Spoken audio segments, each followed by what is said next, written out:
Hi everyone, I'm Julia Montes and I'm a marketing student of Southville. I would like to invite everyone to visit Southville campus.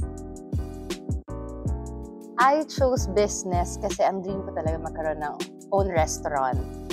And nakausap ko si Doc Vic na isa ang business sa magandang course ng Southville. So yun yung tinake ko.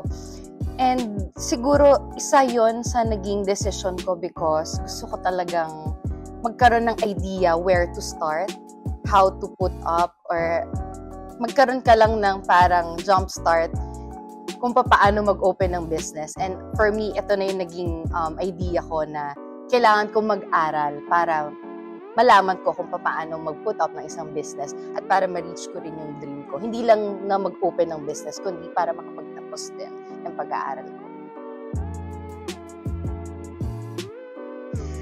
For me, ang feeling ko kasi hindi mawawala for me yung natatakot pa rin kasi ang daming surprises ang school for me. But it's a good surprise.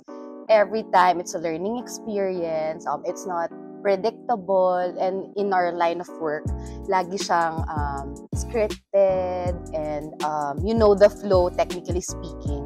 And parang sanay ka na kung ano yung tatahakin mo every now and then. But with school, with studying, lahat yon surprise.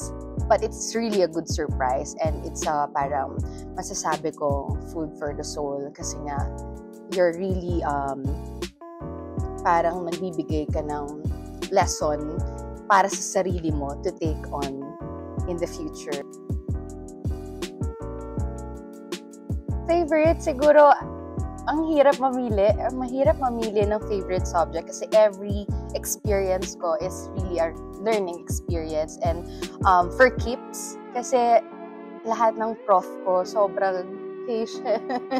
Saka sobrang tiyaga po sa akin. And siguro lahat ng mga binigay nila sa aking lessons, lahat ng mga notes, actually hindi nga lang academic-wise even sa mga experiences nila na sinare sa akin. Sobrang laking bagay for me. So, wala akong mapipiling favorite kasi every experience is bago sa akin and ang sarap, ang dami kong binabaon every now and then. At every subject, ang dami kong na natututunan na sana wag ko makalimutan hanggang sa dulo ng journey na ito. And sana maging good example din sa iba na it's really not easy to study, pero wag niyo lang sukuan, wag mo lang bitawan, matatapos at matatapos ka rin, and it's really a rewarding feeling.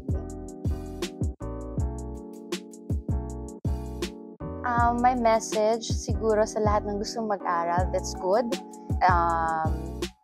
Ang education talaga yan yung treasure na hindi mawawala. So, sana sa lahat ng mga gusto mag-aral, maganda na gawin nyo yun early as now, especially mga youngs na ang pinipili na ngayon is mag-work agad more than tapusin ang education.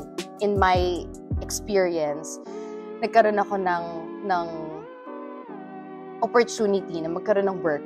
So, hindi ko natapos yung pag-aaral. And hindi siya naging madali. But sa mga taong na pag-aaral ng mga parents nila, capable na mag-aral, i-grab nila yung opportunity na yun dahil yun yung isang bagay na hindi mawawala sa kanila. At you can say na it's a biggest treasure na matatabi mo at walang makakaangkin sa'yo is yung education. So, ngayon sa lahat ng mga gusto mag-aral, Southville is a great choice. Andito ako ngayon, nag-e-enjoy ako.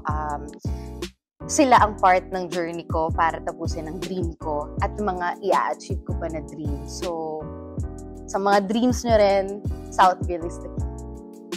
This is Julia Montes. Be global, be amazing, be Southville.